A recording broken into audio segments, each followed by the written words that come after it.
Hingað komin Sif Traustadóttir, dýralæknir. Þú ert nú reyndar líka meðlimur í samtökum sem heita Velbú og eru áhugasamtök bætta meðferð dýra. Ég eins og fleiri horfðum á mynd hérna í vikunni í sjónvarpinu sem heitir Food Incorporated og fjallar verksmiðjubúskap í Bandaríkjunum. Þetta sláandi mynd og reyndar var henni í þætti hér maður sem mikið í myndinni, Michael Pollan, hann var í þætti hérna hjá mér í fyrra að ræða þessi mál. Og mann langar svolítið að vita hvernig þetta hér. Nú sá ég til dæmis á heimasíðu Velbú að það hér var í hitti fyrir að slátrað 84.000 svínum og 4,6 milljónum alifugla. Þetta útrúlega magn. Já. Ég hef lítilli þjóð og sem sagt, ég kannski svona ef ég spyr þig fyrst almennt, hvernig þessu svona, hvernig stöndum við til dæmis miðað við Bandaríkin? Ég held að þetta misjandi eftir hvaða hliðar matvælaframleiðslu þú ert að horfa á. Við þekkjum öll okkar hefðbundnu fjölskyldubú, þar sem eru kindur og kýr og fólk sér fyrir sig kannski í einhverjum svona rómantískum ljóma. Og síðan önnur framleiðsla sem svínakjöts og kjúklingakjötsframleiðsla og eggjaframleiðsla sem ekkert lík þessum hugmyndum sem við höfum. Nei. Og þetta kannski held ég að það mjög margir sem bara vita ekkert hvernig þessi framleiðsla fer fram, að hvaðan þessar vörur koma. Já. Og ég held að fólk fær pínlítið sjokk þegar það síðan sagt frá því hvernig þetta Af því að þetta eitthvað allt annað heldur en við höfum ímyndað okkur. En við erum með þennan verksmiðjubúskap í stórum stíl líka. Já, við erum með þennan verksmiðjubúskap í þessum búgreinum, þessi verksmiðjubúskapur nær eingöngu. Já. Og þetta í raun og veru ekkert ósvipað, þetta bara allt á minni skala, þótt að okkur finnst þetta að vera háar tölur. Við erum farin að borða ofsalega mikið kjöt. Já. Og þetta bara allt á minni skala og það aðeins öðruvísi hérna á Íslandi því við leyfum til dæmis ekki að nota sýklalyf í fóður hjá kjúklingum og svínum. Nei. En ég veit að það gríðarleg sýklalyfja notkun samt sem til dæmis í svínabúskap. Já, sem þegar þá sýklalyfjum dælt í svínin. Já, svínin eru meðhöndluð með sýklalyfjum, með breiðvirkum sýklalyfjum. Sýklalyfjum sem sums staðar í Evrópu bannað að nota í dýr. Vegna þess að þetta eru sýklalyf sem hvað maður segja, svona síðasta vígið gegn fjölónæmum bakteríum í fólki. Og þetta kannski getur haft áhrif á ónæmiskerfið? Þetta getur haft áhrif á að það komi upp bakteríur í þessari matvælaframleiðslu sem eru fjölónæmar fyrir sýklalyf. Eigum að fara aðeins yfir þetta. Skoðum til dæmis kjúklingaræktunina. Kjúklingarnir eru ræktaðir í skemmum og þeir fá aldrei að koma út og það ekki dagsbirta og þeir hafa mjög lítið pláss. Já. Þeir koma úr eggi í svona útungunarvélum og þar eru þeir teknir bara settir í svona körfur og fluttir í kjúklingabúið og á bílum og þeir eru settir beint inn. Og þetta eru bara stórar skemmur sem eru alveg lokaðar gagnvart umheiminum, það engin gluggar og ekki neitt. Og það bara loftræstikerfi og síðan hálmur á, það spænir vanalega á gólfinu og síðan eru svona kerfi sem að koma vatni og fóðri inn til dýrana. Já. Og fyrst þegar þeir byrja, og ég veit að það hafa verið birtar myndir í fjölmiðlum frá íslenskum kjúklingabúum og þá mjög gjarnan sýndar myndir frá því þegar kjúklingarnir eru mjög litlir. Já. Þegar þeir eru litlu gulu páskagangarnir sem við þekkjum, litlu sætu kjúklingarnir. En síðan stækka þeir og þeir stækka rosalega hratt. Já. Það búið að rækta þessa fugla þannig að þeir stækka á svakalegum hraða. Á bara mánuði? Á mánuði þeir orðnir... Þetta slátraði með til mánuði? Já. Og þá þeir orðnir kannski 1,5 kíló að þyngd. Og bringurnar eru svakalega stórar, það búið að rækta á til þess að við allir vilja borða bringurnar. Já. Og búið að rækta á þannig að bringurnar verða ofsalega stórar. En það sem að gerist að dýrin, fæturnir á þeim til dæmis, þeir eiga erfitt með að bera þessa svakalegu þyngd. Og líffærin í þeim, hjörtun og annað, þannig að það náttúrulega hluti af þeim bara lifir ekki af þennan mánuð, Já. Og hinir sem að slátrað eru oft bara eiga erfitt með að standa og annað þegar þeir... Maður sér ofta að það rautt í beininu svona, það það þá að... Já, stundum sér maður að þegar maður kaupir sér kjúklinga að beinin eru brotin og ef það er blæðing í kringum þá hefur það gerst þegar dýr var lifandi. Já. En þetta rosalega þrengsli líka, að þeir eru á margir á bara einum litlum... Já, ég held að reglurnar séu þannig á Íslandi, mér minnir það séu 17 fuglar, 17 eða 19 sem á hafa á 1 fermetra. 17 nýtt á 1 fermetra? Já, og þú veist, þessi fugl svona stór, þú getur ímyndað þér hvað er mikil þrengsli, sko. Þeir standa bara allir í hrúgu, sko. Já. Síðan er líka eggjaframleiðslan. Það er það er eins með það að dýrin þau sjá aldrei dagsbirtu, þau fara aldrei út, það eru stórar skemmur. Já. Þar sem að hænurnar eru settar inn í búr, 4 saman í búr og þær hafa ekki mjög mikið plás. Ég man nú ekki nákvæmlega tölurnar en það er svona cirka A4 blað sem hver hæna hefur. Okay. Og þar eru þær, og þar eru þær inni í svona 1,5 ár stundum lengur og þær bara eru inni í þessu búri með sínum 3 klefafélögum og vatn og matur kemur á færibandi, úrgangurinn fer á færibandi, það er svona vírnet í gólfinu og eggin fara út á færibandi. Þetta er, ég held að allt venjulegt fólk hljóti að geta verið sammála að þetta sé ekki góður aðbúnaður fyrir dýr. Nei. Og svo eru þeir að kroppa hverjir í aðra, þannig að það er... Já, auðvitað, þeim leiðist náttúrulega, getur ímyndað hvað er leiðigjarnt. Það er eðli hæna að kroppa. Já, þær kroppa, hænur í eðli sínu, þær krafsa í jörðina til þess að leita sér að fæðu og þær kroppa í jörðina. Þær baða sig í svona ryki til þess að þrífa feldinn og þær flögra þetta eru ekki flugfuglar en þær flögra samt og inn í þessum búrum þá geta þær eiginlega ekkert gert. Þær geta ekki kroppað í jörðina, það er engin jörð til að kroppa í. Það er engin prik til að sitja og þær geta varla breytt úr vængjónum og þær byrja að kroppa í hver aðra af því að þeim leiðist. Já, sko, þetta er náttúrulega verksmiðjur, þetta er ekki búskapur, þetta er bara verksmiðja. Þetta er eiginlega verksmiðja, sko, því að það sem er gert, til dæmis þeir sem er að reka svona eggjabú, þú bara setur ungana inn. Ég segi ofta að þú setur ungana inn og svo ýtur bara á on-taka og þá bara fer kerfið í gang og það er mjög lítið sem að bóndinn þarf að gera. En sko, ég veit ekki hvort það er hægt að kalla þetta búskap eða bændur sem eru með þetta því að þetta er allt öðruvísi heldur en það sem við þekkjum sem búskap. Og svo kemur bara afurðin út á færibandi. En ég held að sko, það sem er á bakvið þetta er náttúrulega sko, löngun okkar í ódýran mat. Já. Það er bæði á bakvið kjúklingaræktina og eggin og svínaræktina þetta líka. Já. Það er það sem að drífur þetta áfram. Það er kröfur frá neytendum að fá ódýrari mat. En ég held að neytendur hafi kannski ekki alveg gert sig grein fyrir því hvað það kostar dýrin. Að við getum fengið að borga 100 krónur minna fyrir kílóið. Og það er víða erlendis að hægt að fá mat sem er framleitt á annan hátt.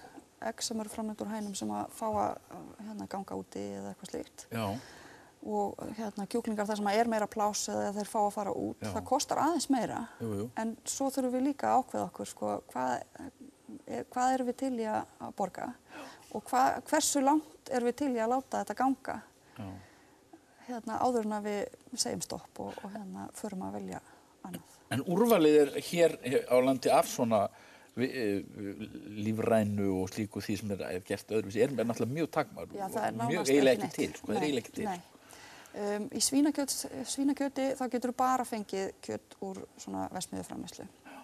Og ég vil líka taka fram að þegar ég er að tala um verksmiðjuframleiðslu, þá er ég ekki að tala um endilega hversu stórt búið er eða hver er að vinna á búinu, hvort að það sé fjölskylda sem vinnur á búinu eða hvort að það séu bara einhverjir verkamenn sem er mjög víða á stórum búum.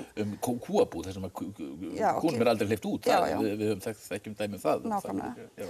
Og það sem við meinum er að dýrin séu haldin við mjög þröngan kost í óeðlilegum aðstæðum, þar sem að þau fá ekki að sýna sitt eðlilega atferli. Þau geta gilturnar til dæmis á svínabúum, þær eru í svona litlum básum og þær geta ekki einu svona snúið sér í hring. Það geta bara staðið og lagst.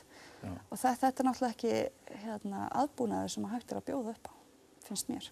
Tölum aðeins um svínabúin. Þau eru, það er ýmislegt þar, það er þessi þrengsli og gilturnar eiga náttúrulega að vera stöðugt að framleiða grísi. Já, framleiða grísi.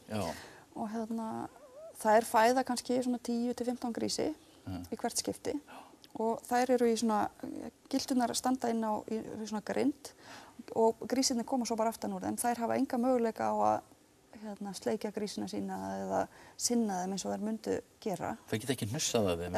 Nei. Og giltur eru náttúrulega dýr eins og öll önnur dýr. Þetta eru ekki vélar. Og þær vilja náttúrulega hugsa ungana sína. Já. Ungarnir, grísirnir koma út og þeir hafa aðgang að gyltunni í gegnum svona grind. Já. Þar sem þeir hafa aðgang að spenunum til þess að drekka mjólk.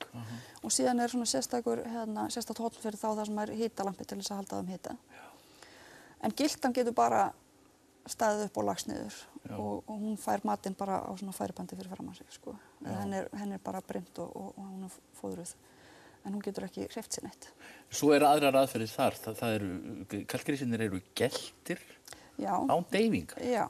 Síðan þegar grísirnir eru orðnir ákveðnir gamlir, þetta vanalega gert þeir eru mjög ungir, en fyrir mig sem dýralæknir ég segi að það skiptir ekki máli. Ég hef ekki séð neina rannsóknir sem sýna að 7 daga gömul dýr hafi ekki sársaukaskyn eða hafi eitthvað öðruvísi sársaukaskyn heldur en dýr sem eru 7 mánaða.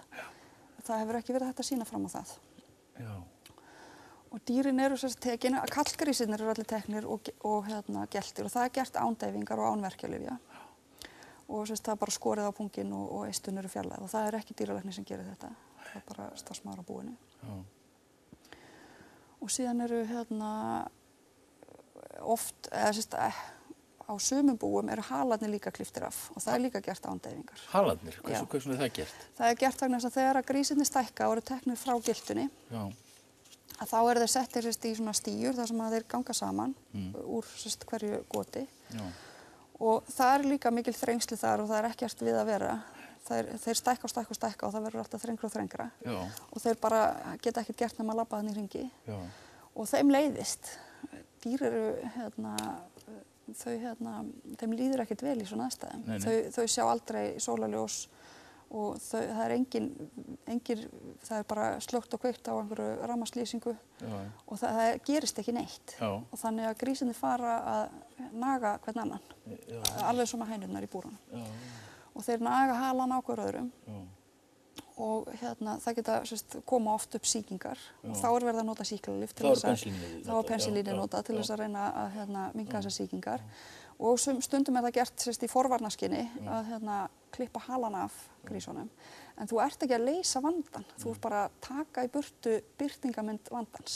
Þú ert að sneiða dýrin til þess að þau passi inn í verksmiðjuna. Hægt að halda þessi dýr úti?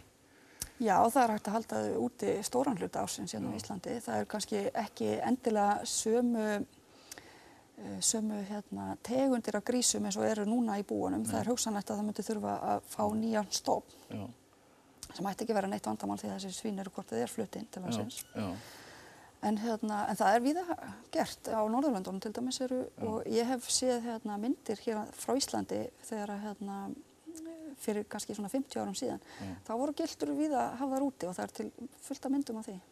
Svo ég ætla við ætlum aðalega að tala um verksmiðjubúskap og sauðfjárræktin á Íslandi náttúrulega svona svolítið öðruvísi. En það þó ýmislegt sem í því að það til dæmis hefur verið talað um hvernig sauðfé flutt í sláturhús. Sláturhúsin alltaf fækka. Og það var reyndar annað sem var í þessari mynd. Það virðist vera alheimsþróun að sláturhúsin verða alltaf fleiri og stærri.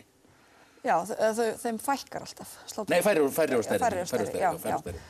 Og þessi þróun líka að verða hérna á Íslandi. Litlu sláturhúsunum verða að loka því þetta þykir ekki nógu hagkvæmt. Og það gerist þá að það þarf að flytja dýrin langan veg til þess að koma þeim í sláturhús. Og það auðvitað líka dýravelferðarmál. Hvernig staðir af flutningum og hversu langt verið að flytja dýrin. Já, og þá þeim kannski tróðið í einhverja vagna mjög þétt og... Já. Og reglugerðir eru á mörgum sviðum hér úreltar að mínum mati. En þetta er svolítið óþægilegt, sko, því að það er mjög óþægilegt. Þetta er maturinn sem við erum að borða. Já, og þetta er matur sem maður borðar á hverjum degi og fyrir flest okkar þá kannski ekki, okkur finnst ekki, við viljum ekki hætta að borða kjöt og egg. Nei. En við viljum samt ekki hafa þetta svona og það er mjög óþægilegt að horfast í augu við þetta en ég held að við verðum að gera það og við berum ábyrgð því að við kaupum þessar vörur og við verðum við lýsum yfir samþykki okkar með því að borga fyrir þetta. Setja okkur upp sem herra jarðarinnar en við megum kannski ekki gera hvað sem við viljum. Nei, það finnst mér ekki. Mér finnst ekki og mér finnst þetta vera fyrir fólk það á ekki að vera flókið að taka þessa afstöðu að þetta sé ekki eitthvað sem við viljum og það þarf að skapast þrýstingur frá neytendum til þess að það verði aukið úrval. Erlendis þá getur þú valið Ég til dæmis lærði dýralækningar í Danmörku og þar kynntist ég mjög mikið þessari umræðu. Áður þá vissi ég heldur ekki neitt frekar en aðrir það hvernig þetta væri. Já. Og ég lærði þetta, það er mikil umræða í Danmörku þessi mál, bara í meðal almennings. Og dýraveldarsamtök eru sterk, þau gefa út tímarit þar sem er fjallað þessi mál og annað slíkt. Og ég valdi þegar ég bjó þar að kaupa til dæmis svínakjöt sem eru sem við kalla frílandsgrís, þar sem að dýrin eru haldin af stóru hluta úti. Já. Og það kostaði svolítið meira kjöti, en þá bara keypti ég aðeins minna. Maður keypti kannski bara einni kótilettu minna. Og ég hafði alveg efni á því þótt ég væri námsmaður. Þetta er bara val. Er svarið meiri lífræn ræktun?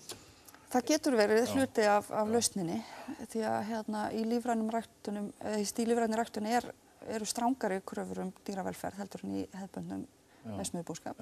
Ég veit ekki hvort maður á eiginlega að kalla þetta hefðbundið, því það er í raun og veru nútíma það sem er kallað hefðbundið landbúnaður, það er svolítið villandi, því að hefðbundin er eiginlega, maður getur kannski ekki sagt ólífrænn, en hann er alls ekki hefðbundin, því að við erum komin alveg langt frá því sem þessari, eins og þú sagðir, þessari romantísku mynd bóndan í dalnum. Já, en við höfum náttúrulega eitthvað val, samt sem áður.